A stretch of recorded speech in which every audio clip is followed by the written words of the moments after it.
نہ سو جاتا اور میرے رسول مصلی بچھا کے کھڑے ہو جاتے.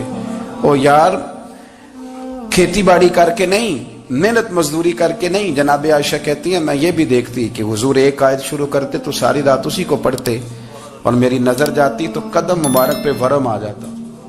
یار نماز پڑھ پڑھ کے, اتنی مشقت کر کے, اتنی جد و جہد کر کے ورم آ گیا. یا رسول اللہ اتنی محنت کیوں کرتے ہو؟ فرمایا افلا اکون عبدا شکورا, کیا میں اپنے رب کا شکر گزار بندہ نہ بنوں؟ صحابہ کا ذوق عبادتوں کا, ریاضتوں کا, تلاوتوں کا, طبیعت ہے ان کی. وہ ایک دوسرے کو, حضرت مولا علی شیر خدا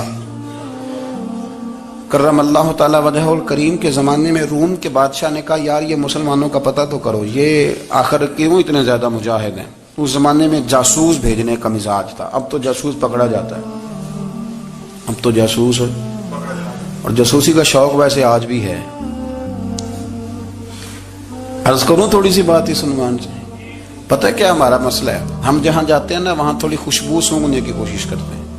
وہ کیا ہے تو یہ کیا ہے تو ادھر کیا ہے تو تھوڑا سا ادھر کیا ہے. میرے رسول پاک پڑھیے درود شریف, سارے پڑھیے ذرا زور سے, صلی اللہ تعالی. نبی پاک علیہ السلام نے فرمایا جاسوسی نہ کرنا ورنہ تم بندوں کو خراب کر دو, اور فرمایا اس طرح نہ ہو کہ تم کسی کے آپ کھول نہ نکلو تو تمہارے پہلے کھول جائیں. یہ جو ذوق ہے نا یہ ختم کریں, چھوڑیں. مطلب آپ کس چکر میں پڑے ہوئے ہیں, اتنی زیادہ توجہ کرنے کی کیا ضرورت ہے؟ کام سے کام رکھیں, اس میں بندہ تھوڑا سا نا آسان رہتا ہے. یہ جو بہت زیادہ ٹٹولنے والے لوگ ہوتے ہیں نا وہ بےچارے پھر عمر ٹٹولتے ہی گزار دیتے ہیں, اس لیے کہ مزاج ہی بہت پکا ہے. بوری کا منہ کھول کے اندر تک ہاتھ ڈالنا تو پھر کئی دفعہ سامنے سے بچھو بھی لڑ جاتا, خرابی ہوتی. تو جاسوسی کی جاتی تھی. اس نے بھی جاسوس بھیجے کیونکہ قبیلوں کے لوگ تھے, کچھ مسلم کچھ کافر, پہچانے نہیں جاتے تھے لوگ. تو کچھ لوگ اس نے بھیجے, انہوں نے آ کے نا تحقیق کی, ریسرچ کری کہ آخر ماجرا کیا ہے. تو واپس جا کے انہوں نے رپورٹ دی نا روم کے بادشاہ کو. اس رپورٹ کا ایک جملہ بڑا شاندار ہے. وہ کہنے لگا بادشاہ ہمیں مسلمانوں کی کوئی سمجھ نہیں آئی, ہمیں کوئی سمجھ نہیں آئی. انہوں نے کہا کیوں نہیں سمجھ آئی؟ کہنے لگے یار عجیب بندے ہیں, جب رات مصلی پہ بیٹھتے ہیں تو یوں لگتا ہے ان کا دنیا سے رشتہ ہی کوئی نہیں, کوئی کسی کو نہیں جانتا. کوئی اپنے دکھ سنا کے رو رہا ہے, کوئی اپنی بات کر کے رو رہا ہے, لگتا ہے کہ ان کا کوئی رشتہ ہے ہی نہیں جب مصلی پہ بیٹھتے ہیں. اور فرمایا جب سویرے یہ جہاد کرنے نکلتے ہیں تو لگتا ہے ان سے زیادہ دلیر ہی کوئی نہیں. حالانکہ جو مصلوں پہ رونے دھونے کے لوگ ہوتے ہیں وہ کئی دفعہ جہاد میں کام نہیں کرتے, لیکن عجیب لوگ ہیں کہ رات کے راہب ہیں, دن کے مجاہد ہیں, کوئی سمجھ نہیں آتی. میرے عزیز ان لوگوں نے مصلی آباد کر کے رکھا, تلاوتیں ان کا ذوق رہی, منظر روز پڑھنا, اسباق پڑھنا, وظائف پڑھنا, یہ ان کا ذوق رہا. اعلیٰ حضرت بریلوی رحمت اللہ نے 1000 کتاب لکھی ہے, لیکن الوظیفۃ الکریمہ کے نام سے جو وہ صبح و شام وظائف پڑھتے تھے وہ الگ انہوں نے ان کو بیان کیا, پابندی کے ساتھ اپنی اللہ اللہ کرتے تھے. شیخ شہاب الدین سہروردی رحمت اللہ علیہ, اس پر ایک بندے نے اعتراض کیا. اس نے کہا جی آپ کس قسم کے صوفی ہیں, مرید بیٹھے ہیں اور آپ وہاں نفل پڑھ رہے ہیں. یہ بھی بڑا مسئلہ ہوتا ہے نا, جو بندہ ملنے آتا ہے وہ اپنے ٹائم کے حساب سے آتا ہے, اور پھر اس کا یہ بھی خیال ہوتا ہے کہ پیر صاحب جو ہیں وہ چونکہ درویش ہیں تو نہ انہیں روٹی کھانی چاہیے نہ سونا چاہیے, چونکہ وہ درویش ہیں, اور ہم چونکہ درویشوں کے ماننے والے ہیں لہذا ہمارا یہ طریقہ ہونا چاہیے کہ جیسے ہم کہیں درویش ویسے ہی کر جائے. حالانکہ جس کو آپ درویش کہیں گے آپ اس کی مانیں گے, آپ منوائیں گے نہیں, ہمارا مزاج ہوتا ہے. شیخ شہاب الدین پر لوگوں نے اعتراض کی, حضور لوگ ملنے آئے ہیں, زیارت کرنے آئے ہیں, یہ بندے دعا کرانے آئے ہیں, اللہ اللہ کرانے آئے, اور آپ نفل پڑھ رہے ہیں. کیا جملہ ہے, کیا حسن ہے, کیا خوبصورتی ہے. فرمانے لگے رب رسول سے مانگنے کے لیے مصلی بچھایا ہے, اگر وہاں سے مانگوں گا نہیں تو تمہیں دوں گا کیا؟ پہلے مجھے کچھ لے تو لینے دو, اگر میرے پلے کچھ ہے ہوگی تو آگے دوں گا نا. تو میں مانگنے گیا تھا کہ یا اللہ دے, تیرے بندے لینے آئے, دے تو میں کچھ لوں گا تو آگے دوں گا نا. لیکن ہمارا یہ سٹیٹس, یہ مزاج, یہ شعور نہیں ہے. گپیں, کہانیاں, داستانیں, گفتگو, خطابت, واز, کیا بات. لیکن اگر کچھ کرنے کا کام ہو تو وہ نہیں ہم سے ہوتا. میرے نبی کریم علیہ الصلوۃ والسلام نے مصلی سے دل لگانے کا درس دیا, حضور نے توجہ دلائی. صحابہ اس ذوق کے حامل لوگ تھے, وہ کوشش کرتے تھے. جناب صدیق اکبر رضی اللہ تعالیٰ عنہ کا عبادت کا مزاج ہمیشہ قائم رہا. حضرت عمر فاروق ساری رات اللہ کے حضور کھڑے رہے. حضرت عثمان غنی رضی اللہ تعالیٰ عنہ عشاء کی نماز پڑھ کے 2 رکعتوں کی نیت باندھتے تھے. 15 سپارے پہلی رکعت میں پڑھ دیتے تھے اور 15 سپارے قرآن مجید کے دوسری رکعت میں پڑھ دیتے. آپ نے نا حضرت عمر فاروق کے وصال کے بعد ان کی ایک بیوہ سے نکاح کیا. حضرت عثمان غنی نے نکاح کیا. وہ خاتون آپ کے نکاح میں آئیں تو عرض کرنے لگی امیر المومنین میرے لیے اعزاز تو بہت ہے کہ میں امیر المومنین کی بیوہ تھی تو امیر المومنین کی منکوحہ ہو گئی ہوں، لیکن حضور نہ تو میں جوان ہوں کہ میرے اندر رغبت ہوتی اور نہ میں اب اس قابل ہوں کہ کوئی خدمت کر سکوں، میرے ساتھ نکاح کی وجہ کیا بنی؟ تو عثمان غنی رو پڑے. فرمانے لگے میں نے عمر فاروق کو مسجد میں دیکھا ہے، عدل کرتے دیکھا ہے، انصاف کرتے دیکھا ہے، امت کی خیر خواہی کرتے دیکھا. تمہارے ساتھ نکاح اس لیے کیا ہے کہ تم مجھے یہ بتاؤ کہ عمر فاروق گھر کے اندر اپنے رب کو کیسے راضی کرتے تھے، گھر کے اندر کیسے راضی کرتے تھے، وہ طریقے بتلاؤ، تم بتاتی جانا اور میں بھی اسی طرح گھر میں عبادت کروں. میرے رسول کریم علیہ الصلوۃ والسلام نے ارشاد فرمایا، حضور فرمانے لگے جس گھر میں اللہ کا ذکر ہوتا ہے وہ گھر زندوں کا ہے، اور جس گھر میں رب کریم کا ذکر نہیں ہوتا وہ گھر زندوں کا نہیں ہے. گھر نا ہم نا کتابوں میں پڑھتے ہیں کہ ایک بزرگ کہتے ہیں، حضرت فضیل بن عیاض کہتے ہیں کہ میں ایک گلی سے گزر رہا تھا تو گھر کے اندر کسی قاری صاحب نے قرآن کی آیت پڑھ دی ولی من خاف مقام ربہ جنتان. میں تے میرے کانوں سے ٹکرائی تو اللہ نے میری کایا ہی پلٹ دی، میں توبہ کر گیا. اب گھر کے اندر سے آواز آئے تو صحیح نہ تلاوت کی، پر اندر سے آواز آتی نہیں، یا ڈیک بجنے کی آواز آتی ہے، یا ٹی وی چلنے کی آواز آتی ہے، یا دھوم مچانے کی آواز آتی. عبادت کا وہ جو خاص شوق تھا، وہ جو حسن تھا، وہ جو توانائی تھی، وہ جو بات تھی. ایک جگہ پہ ہم بیٹھے تھے تو وہاں ایک صاحب آئے اور انہوں نے آتے ہی کہا کہ مہربانی کریں ذرا مجھے مصلی دے دیں، میرے نہ کچھ نفل رہ گئے. تو میں نے وضو کر لیا تو کوئی مصلی مل جائے، مصلی انہیں دے دیا گیا. وہ مصلی لے کے چلے گئے تو پیچھے ایک صاحب نے تبصرہ کیا، کہنے نے کتنا ریاکار بندہ ہے، لوگوں کو دکھا رہا ہے کہ میں نفل پڑھتا ہوں، ہے کوئی بات کرنے والی. میں نے اسے کہا تو مہربانی کرنا اس طرح کی ریاکاری تو بھی کر، پکڑ مصلی اور جا تو بھی تھوڑی ریاکاری کر کے آ، اٹھ ذرا شکر کر. کوئی یہ ریاکار بھی ملا ہے، کوئی نفل پڑھ کے ریاکاری کر رہا ہے. اللہ کا میں کہتا ہوں کو پڑھے تو صحیح نہیں، یہ کوئی دور ہے نفل پڑھنے کا؟ اس میں تو لوگوں کا مزاج ہی نہیں، طبیعت ہی نہیں. میں نے کہا چل مہربانی کر یہ لے مصلی اور تو بھی جا تھوڑی سی ریاکاری کرو تو صحیح نا. مزاج ہی نہیں، ذوق. جمعے کی نماز پڑھ کے یوں دنیا بھاگتی ہے، او ہو پتہ نہیں کون سی پیچھے آگ تھی جو بجھائی جائے گی. اور آج تک لوگ مسئلہ پوچھ رہے ہیں کہ جمعے کی بعد والی سنتیں کتنی ہوتی ہیں. میں نے کہا کتنے سال ہو گئے جمعہ پڑھتے، کتنے سال ہو گئے، ابھی تک سنتوں کا نہیں پتا، ابھی تک نہیں علم کے پہلے کتنی رکھتے ہیں اور بعد میں کتنی رکھتے ہیں. فجر کی سنتیں کب پڑھنی چاہیے، سنو فجر کی سنتوں کے بارے میں. میرے رسول کریم سید عالم صلی اللہ تعالی علیہ وسلم سے ایک صحابی نے پوچھا تھا حضور میری فجر کی سنتیں رہ گئیں یا رہ جاتی ہیں تو حکم کیا ہے؟ کیا انداز ہے حضور کا. بخاری مسلم کے لفظ سنو. حضور سید عالم صلی اللہ علیہ وسلم فرمانے لگے، اس نے کیا پوچھا تھا، حضور جواب کیا دیتے ہیں؟ فرمایا فجر کی سنتیں کبھی نہ چھوڑنا، فجر کی پہلی 2 سنتیں کبھی نہ چھوڑنا. یا رسول اللہ صلی اللہ تعالی علیہ وسلم میری رہ گئی ہیں، رہ جاتی ہیں. فرمایا فجر کی 2 سنتیں نہ چھوڑنا. فرمایا فجر کی پہلی 2 سنتیں مجھے دنیا اور دنیا کے اندر جو کچھ ہے وہ سب سے زیادہ پیاری ہے. فجر کی 2 سنتیں دنیا اور دنیا میں جو کچھ ہے مجھے وہ سب سے زیادہ پیاری ہیں، اس لیے فجر کی سنتیں نہ چھوڑنا. اپنا ذوق، اپنی طبیعت، ہم نے نا ذوق غلط بنا لیا ہے. اگر 20 بندے کہہ بھی دیں گے تو نے بڑی شاندار تلاوت کیا تو کیا اس سے بنے گا؟ 100 بندہ کہہ بھی دے تیری کیا بات ہے، کیا بات ہے نعت خاں کی، کیا بات ہے علامہ صاحب کی، پیر صاحب کی، پیر مہر علی شاہ صاحب رحمت اللہ علیہ. آپ تشریف فرما تھے تو آپ کے ایک ہی بیٹے بابو جی جن کو کہا جاتا ہے، جس دن صاحبزادے پیدا ہوئے تو خادم نہ وہاں سے نکلا. ان لوگوں کے شوق اور طرح کے تھے نا تو ان کی توجہ بھی اپنے شوق کی طرف رہتی. تو خادم نکلا اندر سے، پیر صاحب مبارک ہو، پیر صاحب مبارک ہو، پیر صاحب مبارک ہو، پیر صاحب مبارک ہو. شور کر رہے ہیں تو پیر صاحب کو وجد ہو گیا، اللہ اکبر اللہ اکبر اللہ. وہ کیا ہوا؟ کس بات کی مبارک دے رہے ہو؟ عرض کی حضور اللہ نے بیٹا دیا ہے۔ تو آپ فرمانے لگے اچھا حضور آپ کیا ہوا، آپ تو پریشان ہو گئے۔ فرمانے لگے جب تو نے 3 دفعہ کہا نا مہر علی کو مبارک ہو، تو میں سمجھا تھا شاید تجھے کسی نے بتا دیا ہے کہ مہر علی سے اللہ راضی ہو گیا۔ میں سمجھا تھا کہ شاید تو یہ خبر لے کے آیا ہے کہ کسی نے بتایا ہے کہ مجھے آج خبر ملی ہے کہ مہر علی سے رب اچھا پتر ہوا ہے، الحمدللہ اللہ کا شکر ہے، پر میرے لیے مبارک کا دن وہ ہوگا جب میرا رب کہے گا کہ میں مہر علی سے راضی ہوں، میرے محبوب کہیں گے کہ میں مہر علی سے۔ آپ بات کو سمجھیں، شوق ہی کسی اور طرف تھا، دل ہی کہیں اور لگا ہوا تھا، طبیعت ہی کہیں اور مائل تھی۔ کوئی وظیفہ پوچھتے تھے تو پڑھتے تھے وہ لوگ، کچھ اللہ اللہ انہیں بتائی جاتی تھی تو کرنے کا ذوق رکھتے تھے، طبیعت تھی، قائل تھے۔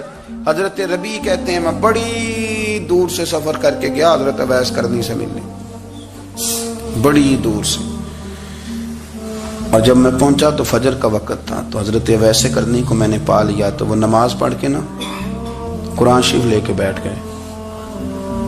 فرماتے ہیں اشراق چاشت کا وقت ہوا تو نفلوں کی نیت باندھ لی۔ محدث ابن الجوزی نے لکھا ہے، فرماتے ہیں پھر جب زوال کا وقت ہوا تو مسجد میں جھاڑو دینے لگ گئے۔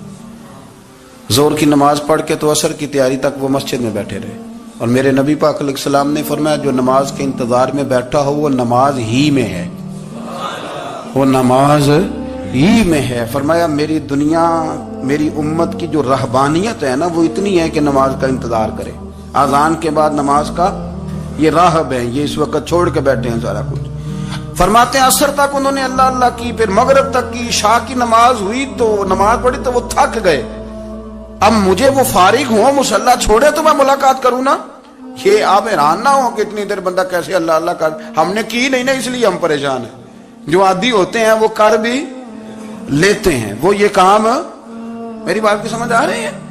جب جاتے ہو کسی دفتر میں تو 8 گھنٹے کھڑے رہ لیتے ہو نا، مجبوری ہوتی ہے تو کھڑے رہا جا سکتا ہے۔ پاسپورٹ کے دفتر بولیے، امیگریشن کی لائنوں میں، اور میں نے تو امبیسیوں میں بندے 12 گھنٹے پہلے جا کے کھڑے دیکھے، رہ لیتے ہیں کھڑے۔ تو اگر ان کاموں کے لیے رہا جاتا ہے تو اللہ رسول کے لیے بھی کھڑے رہا جا سکتا ہے۔ تو فرمانے لگے کہ جب عشاء کی نماز کے بعد آخر انسان تھے، تھک گئے، نیند کا غلبہ ہوا تو تھوڑی ایسے آنکھ بند ہوئی تو کھلی تو رونے لگے۔ حضرت ویسے کرنی رو کے کہنے لگے مالک مجھے غافل تو نہ کر، ابھی میں نے کیا بھی کچھ نہیں، دن ختم ہو گیا، کوئی نفل نہیں، کوئی اللہ اللہ نہیں، اللہ مجھے غافل نہ کر، میری مدد فرما۔ فرماتے ہیں جب وہ روئے تو میرے ساتھ جو شخص تھا میں نے کہا اٹھو چلیں، کہنے لگا حضور ملنا نہیں، فرمایا جو میں لینے آیا تھا وہ مجھے مل گیا، جو میں ان سے سیکھنے آیا تھا وہ مجھے نصیب ہو گیا، اب اور میں نے کیا لینا، ختم ہو گئی بات، اٹھو چلیں۔ اللہ کے بندوں نے حضرت ربیعہ بن کعب اسلمی رضی اللہ تعالیٰ عنہ فرماتے ہیں، کہتے ہیں جب بنو قریظہ اور بنو نذیر یہودیوں کے ساتھ حضور علیہ السلام نے جنگ کا اعلان فرمایا تو وہ دشمن ہو گئے، ہمیں خطرہ تھا کہ وہ رات کو کہیں محبوب کو تکلیف نہ دیں، تو کچھ لوگ نا تلواریں لے کے نبی پاک کے دروازے پہ پہرے داری کرتے تھے۔ گن مین رکھنا حرام نہیں، اگر کسی کو واقعی خطرہ ہو تو اس کے لیے سنت بھی ہے۔ حضرت علی المرتضیٰ تلوار لے کے حضور کے گھر کا پہرا دیتے تھے۔ حضرت ربیعہ بن کعب اسلمی رضی اللہ تعالیٰ عنہ فرماتے ہیں کہ رات میری ڈیوٹی تھی کہ میں حضور کے گھر کا پہرا دوں گا، تو فرماتے ہیں میں باہر سن رہا تھا، ساری رات ہی میرے نبی پاک نے اللہ کی تسبیح پڑھی، ساری رات، کبھی تسبیح، کبھی تحلیل، کبھی تحمید، کبھی تکبیر، ساری رات۔ فرماتے ہیں ساری رات حضور پڑھتے رہے اور ساری رات ہی میں سنتا رہا، مجھے اونگ آ گئی، میری آنکھ لگ گئی، حضور ابھی پڑھ رہے تھے، میں تھک کے سو گیا، اور فرماتے ہیں جب میری آنکھ دوبارہ سے کھلی تو میرے کانوں میں پھر کوئی چیز گونجی، تو میں نے کان لگایا تو میرے حبیب ابھی بھی اللہ کو یاد کر رہے، ساری رات حضور رب کی عبادت کرتے۔ اسی لیے تو کہا یا ایھا المزمل قم اللیل الا قلیلا، حبیب ساری رات تو نہ جاگا کر، تھوڑا آرام بھی کر لیا کر۔ میرے بھائی اپنا مصلی، اپنی عبادات، اپنے وظائف، اللہ اللہ جو آپ نے کسی سے سیکھی ہے اس کو کبھی کمزور نہ ہونے دیں۔ شجرہ شریف جو کسی بزرگ سے آپ لے لیتے ہیں تو کیا رسم ہے کوئی؟ اس پہ کچھ لکھا ہوتا ہے، وہ پڑھنے کے لیے دیا جاتا ہے، اس پہ لکھا ہوتا ہے کہ یہ اللہ اللہ آپ نے کرنی ہے۔ ساری زندگی کسی اسکول میں داخل ہو گئے اور وہاں جا کے آپ نصاب ہی نہ پڑھیں، کتاب ہی نہ کھولیں تو پاس ہو جائیں گے؟ وہ کہتے ہیں میں 20 سال جاتا رہا ملا کچھ نہیں. تو آپ نے لیا کیا ہے؟ ایک اتنی سی کتاب تھی, اس کو تو کھول کے آپ دیکھ نہیں سکے, اس کے وظائف تک تو رسائی نہ ہوئی, اس لیے کہ اللہ اللہ کرنا مشکل ہے اور تصویر کھنچانا یہ آسان کام ہے. تو جو آسان ہے اس طرف ہماری توجہ لگی رہتی ہے اور جو مشکل ہے اس طرف ہم ذوق پیدا نہیں کرتے. یا ایھا الناس اعبدوا ربکم, کسی کو شریک نہ بناؤ, وانتم تعلمون, اور تم جانتے بھی ہو, تمہیں خبر بھی, تمہیں پتہ ہے کہ عبادت اللہ کی کرنی چاہیے, تمہیں پتہ ہے کہ نماز پڑھنی چاہیے, تم جانتے ہو کہ نوافل ادا کرنے چاہیے, تمہیں پتہ ہے کہ سجدے آنکھیں بند کر کے جھوٹ کی زندگی جی کے اپنے ساتھ بددیانتی کر کے دھوکہ دے کے اپنے آپ کو دائیں بائیں اپنے آپ کو کہیں مصروف رکھ کے کچھ وقت ضائع تو کر لیتے ہو, پر تمہیں پتہ تو ہے نا کہ عبادت اللہ کی کرنی, تمہیں اس کی خبر ہے. فرمایا اس رب کی, دیکھیں نا انسان پر اگر کوئی شخص نیکی کر دیتا ہے, احسان کر دیتا ہے, تو انسان اس کے سامنے پھر گردن نہیں اٹھا سکتا, یار یہ میرے مشکل وقت کا دوست ہے, اس نے میرے ساتھ نیکی کی ہے, کبھی بھی گردن نہیں اٹھائے گا, جھکا کے رکھے گا. تو اگر عام کوئی نیکی کر دے تو اس کے سامنے انسان کبھی گردن نہیں اٹھاتا, تو جو رب ساری نعمتیں عطا فرمائے, جو کہے کہ تیری تخلیق میں نے کی, تجھ سے پہلوں کو بھی پیدا میں نے کیا, تیرے لیے زمین کا بچھونا بھی میں نے بچھایا, آسمان کی چھت بھی میں نے لگائی, تیرے لیے زمین سے ساری اناج کو, پھل کو, کھیتیوں کو نکالا بھی تیرے لیے, اب تو اس طرح کر کہ تو میری عبادت کر, تو میری بارگاہ میں جھک جا. بہت سارے نشے لوگوں کو لگے ہوئے ہوتے ہیں, ہر آدمی کوئی نہ کوئی نشہ کرتا ہے, کوئی دولت کا کرتا ہے, کوئی شہرت کا کرتا ہے, کوئی اپنی تعریف کا نشہ کرتا ہے, 2-4 لوگوں سے تعریف سن کے مطمئن ہو جاتا ہے. ناراض تو نہیں ہوگی اس جملے سے آپ؟ کرتے ہیں لوگ دولت کا نشہ بھی. یہ جب نقصان ہوتا ہے تو بندے بیمار نہیں ہو جاتے, پیسے ڈوب جاتے ہیں تو لوگ بیمار نہیں ہو جاتے, تو اس کا مطلب یہ ہوتا ہے کہ نشہ ٹوٹ گیا ہے. اب بہک ہوئے ہیں نا تھوڑے سے تو کانپتے ہیں, تڑپتے ہیں, پریشان. نشہ ہی اسی طرح ہی کرتا ہے نا, نہیں ملتا تو پریشان ہوتا ہے. یہ سارے نشے ہیں, مختلف قسم کا نشہ. ہم مانتے نہیں اس بات کو, تسلیم نہیں کرتے, کیونکہ تسلیم کرنا بڑا مشکل کام ہے. اس کے لیے تو بڑی ساری چیزیں جو ہیں وہ دبوچ کے اور بڑی سارے رستے پھلانگ کے آنا پڑتا ہے, تو بڑا مشکل ہے ماننا, ورنہ کرتے ہیں ہم. ہمارا مزاج ہے. یہ گھومنے پھرنے کا, دنیا دیکھنے کا بھی ایک نشہ ہے, یہ بہت ساری باتیں کرنے کا بھی ایک نشہ ہے, گپ شپ کا بھی ایک نشہ ہے. 2-4 لوگوں کی جب تک پگڑیاں نہ کھول لیں, بعض لوگوں کو نیند نہیں آتی. یہ غیبت کا, چغلی کا, بددیانتی کا, یہ بھی ایک نشہ ہے. اس پر ملا رومی رحمت اللہ نے بڑا کلام لکھا ہے. وہ کہتے ہیں مانگ کے کھانے کا بھی نشہ ہے, مانگ کے کھانے کا بھی نشہ ہے. وہ کہتے ہیں کہ ایک بھیک مانگنے والی خاتون تھی, تو بادشاہ کے پاس بھیک مانگنے آئی, تو بادشاہ کو پسند آ گئی, اس نے شادی کر لی. اب اس کو عادت تھی بھیک مانگ کے کھانے کی, تو وہ کنیزوں سے کہا کرتی تھی کہ فٹافٹ نہ روٹی لے کے آیا کرو, میں 2-3 دفعہ مانگوں تو پھر لایا کرو, کیونکہ ایک نشہ ہے نا, تو میں مانگوں 2-4 دفعہ تو پھر. تو انسان بہت سارے نشے کرتا ہے, یہ مانتا نہیں. یہ موبائل, یہ فیس بک, یہ سارے نشے ہی ہیں. اپنی فوٹو لگا لینا, سارا دن اسی کو دیکھتے رہنا. اور بڑے بڑے سیانے بندے جو وزادار ہیں,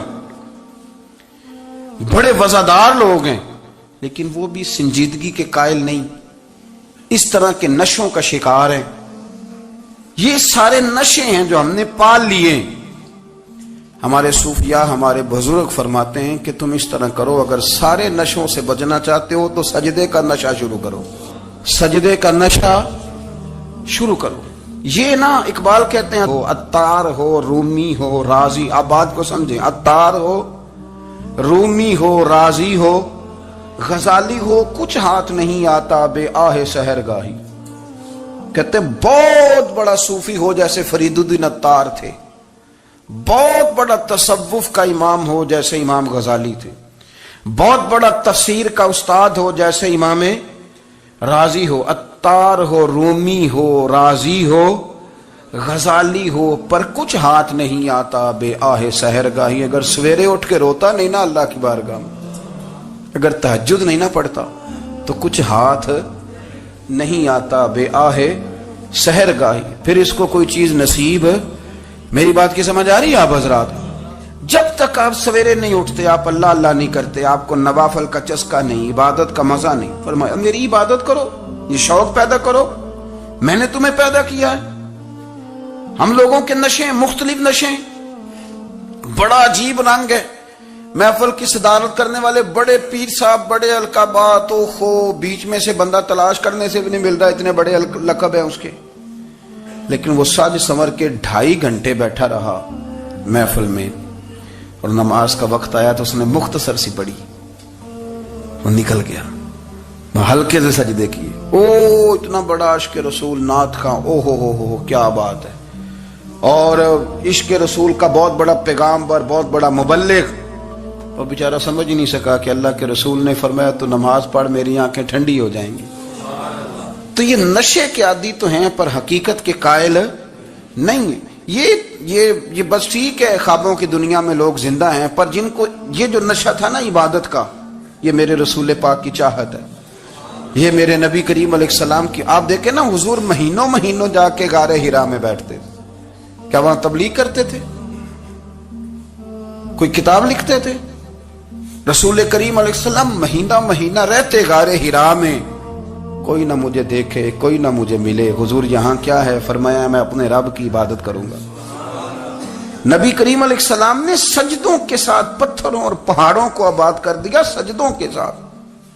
آپ کا سجدہ آپ کو بہت ساری چیزوں سے چھڑا لیتا ہے, یہ بہت ساری جگہوں سے جھکنے سے بچا لیتا ہے.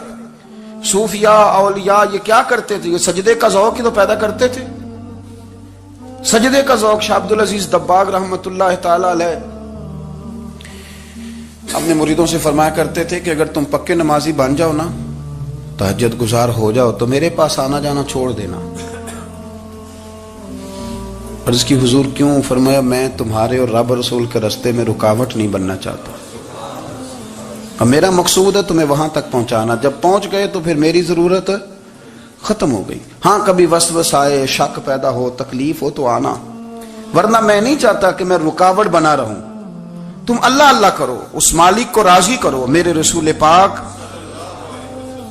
علیہ وسلم نے فرمایا بندہ اللہ کے سب سے قریب اس وقت ہوتا ہے جب وہ سجدے کی حالت میں ہوتا ہے. کس کے قریب ہوتا ہے؟ اللہ کے سب سے قریب ہوتا ہے. وہ بڑا نیڑے ہے رب کے, بڑا قریب ہے, اس لیے کہ وہ حالت سجدہ میں. وہ جب سجدے کرتا ہے نا, اس کی بارگاہ میں جب جھک جاتا ہے. آپ ذرا سجدے کی کیفیت دیکھیں نا, زبان بھی یہاں ہے, آنکھ بھی یہاں ہے, کان بھی, عقل بھی ساری, اس نے سارا کچھ رکھ دیا سجدے میں. آپ وہ کبھی پیچھے جائیں تو دیہاتوں میں کہا جاتا تھا ناک سے نکیریں نکالو, بہت بڑی سزا ہوتی تھی نا, ناک سے نکیریں نکالو, بڑی سزا ہوتی تھی. تو اس نے کہا مالک مجھے کسی نے کہا نہیں, پر دیکھنا میں نے رکھ دی ساری عقل سجدے میں, اور رکھ کے کہا کیا؟ سبحان ربی یا اللہ میں پست ہوں تو اعلیٰ ہے, اللہ تو میرا رب ہے اور تو سب سے اعلیٰ. اتنا. اور فرمایا جب یہ اس کیفیت میں ہوتا ہے تو پھر یہ اپنے رب کے قریب ہوتا ہے. کثرت عبادت, نوافل. ہمارے ہاں عمرے کی قرآن اندازی محفلوں پہ ہونے لگ گئی ہے, حالانکہ حدیث سے ثابت نہیں. میں دوستوں سے کہتا ہوں جائز ہے, کرنی چاہیے. عمرے کی قرآن اندازی جائز ہے, پر کسی حدیث میں نہیں آئی کہ قرآن اندازی کرو عمرہ کرو. حدیث میں قرآن اندازی یہ آئی ہے کہ نبی پاک علیہ السلام نے فرمایا تمہیں پتہ چل جائے نا پہلی صف کا ثواب کتنا ہے, تم قرآن اندازی کرو. عمرے کی قرآن اندازی کا تو پوسٹر چھپتا ہے, تو یہ والی قرآن اندازی کب ہونی ہے؟ ہونی چاہیے کہ نہیں؟ حضور نے فرمایا تمہیں پتہ چلے کہ اس کا ثواب کتنا, تو تم قرآن اندازی کرو, تم قرآن ڈالو. جب آپ نماز پڑھ رہے ہوتے ہیں, جب آپ کا مصلی آباد ہوتا ہے, صلاح الدین ایوبی ایک بزرگ سے ملاقات ہو گئی, بیت المقدس پر قبضہ تھا عیسائیوں کا, تو صلاح الدین بڑے پریشان تھے. وہ بابا جی کہنے لگے پتر کیا ہوا؟ کہنے لگے حضور پتہ چلا ہے دشمن کے 2 بحری بیڑے اسلحہ لے کے آ رہے ہیں. مسلمان پہلے ہی کمزور ہیں اور اب اگر 2 بحری بیڑے اور آ گئے تو حضور مسئلہ بن جائے گا. تو میں پریشان ہوں کہ کس طرح یہ کم مسئلے والی ہماری فوج ہے کیسے مقابلہ کرے گی. تو بابا جی کہنے لگے پتر اس طرح کرنا آج رات تو بھی دعا کرنا اور میں بھی کروں گا. تو بھی دعا کرنا, آپ ناراض نہ ہونا. ہم تو پیروں والے ہیں, ہم تو پیروں کے نوکر غلام ہیں, ہمارا تو گزارا ہی نہیں, ہمیں تو ملتا ہے سارا کچھ وہاں سے. پر میرا سوال یہ ہے کہ تعویذ لینے جاتے ہو نفل کیوں نہیں پڑھتے؟ رات اللہ اللہ کیوں نہیں کرتے؟ یہ بھی تو ہمارے بزرگوں کا ہی طریقہ ہے, انہوں نے تو ہمیں سکھایا ہے. صلاح الدین ایوبی سے بزرگوں نے کہا کہ رات آج نا اللہ اللہ کرنا تو میں تیرے لیے دعا کروں گا, تو بھی دعا کرنا. تو بندہ جب دکھی ہوتا ہے تو سجدہ کرتا ہے تو پھر ہی تو مصلی بھیگ جاتا ہے, پھر ہی تو مزہ آتا ہے. سکھی بندہ تو کعبے جا کے نہیں روتا. دکھی تھے, تکلیف تھی, تو سر رکھا سجدے میں تو تڑپ گئے. اور وہ بابا جی کہتے ہیں میں مسجد آیا تو صلاح الدین چیخے مار کے رو رہا تھا اور کہہ رہا تھا مالک میں کوئی اپنی شان کے لیے تو نہیں نہ لڑ رہا, اللہ کو میں کوئی قبضوں کے لیے تو نہیں لڑ رہا, مالک تیرے لیے لڑ رہا ہوں, مجھے بے آبرو نہ کرنا, میری مدد فرمانا. کہتے میں آیا تھا کہ مسجد میں دعا کروں گا, پر صلاح الدین ایوبی کو روتے دیکھا تو میں لوٹ گیا. تو سویرے صلاح الدین ملے تو بڑے خوش تھے. میں نے کہا پتر کیا ہوا؟ کہنے لگے حضور وہ بحری بیڑے 2 آ رہے تھے نا اسلحہ لے کے, دونوں ڈوب گئے پانی میں ڈوب گئے. تو بابا جی کہنے لگے صلاح الدین وہ پانی میں نہیں ڈوبے, وہ تیرے آنسوؤں میں ڈوب گئے, وہ غرق ہو گئے. وہ جو تو نے مصلی بات کیا تو وہ تیرے آنسوؤں میں ڈوب گئے, وہ غرق ہو گئے, وہ تباہ اتنے قیمتی تھے تیرے آنسو کے بہا لے گئے دشمن کے بحری بیڑوں کو. میرے بھائی ٹھیک ہو گیا جی, میرے عزیز سمجھ لیں اس بات کو ہمیشہ کے لیے اور اس پر غور کر لیں اچھے طریقے سے کہ میرے رسول کریم سید عالم صلی اللہ علیہ وسلم نے نا ہماری توجہ دلائی, حضور نے ہمیں بتلایا, ہمارا ذوق بڑھایا عبادت کی طرف. ایک صحابی تھے حضرت ابو فاطمہ رضی اللہ تعالیٰ عنہ, یہ ترمذی شریف کی حدیث ہے. نبی پاک علیہ السلام نے فرمایا ابو فاطمہ قیامت کے دن مجھ سے جلدی ملنا چاہتے ہو کہ دیر کے ساتھ؟